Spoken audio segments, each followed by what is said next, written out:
Many liquids are essential in our daily life. They may include water, beverages, dairy products, chemicals, acids and bases, or pharmaceutical products. The quality of these liquids is determined by their chemical properties. To assess these properties, various principles of measurement are used. One of these principles is pH measurement according to the potentiometric principle. The principle can be traced back to 1909, when the Danish chemist Søren Sørensen introduced the so-called hydrogen ion exponent pH+, to describe the concentration of hydrogen ions in a solution. This was the basis for the development of the conventional pH scale.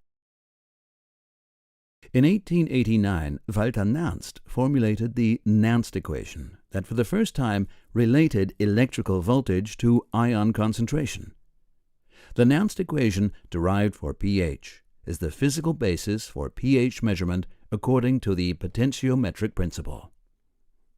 Potentiometric pH measurement is the measurement of a potential difference using so-called glass electrodes or non-glass electrodes.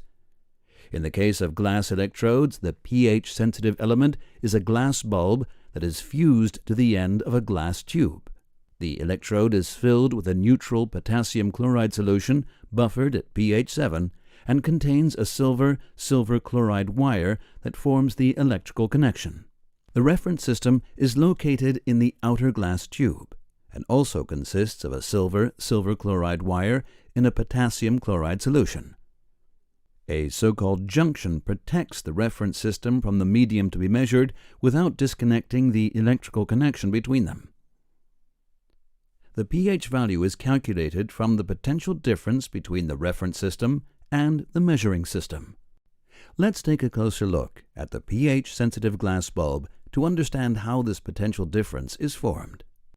Diluted hydrochloric acid, for example, contains large negatively charged chloride ions and small positively charged hydrogen ions. When the pH sensor is immersed into this acid, the hydrogen ions are able to penetrate the boundary area of the glass membrane, the so-called gel layer. The considerably larger chloride ions remain in the solution. The result is a charge separation. The same process occurs on the inside of the sensor with the neutral solution buffered at pH 7 that has a constant concentration of hydrogen ions.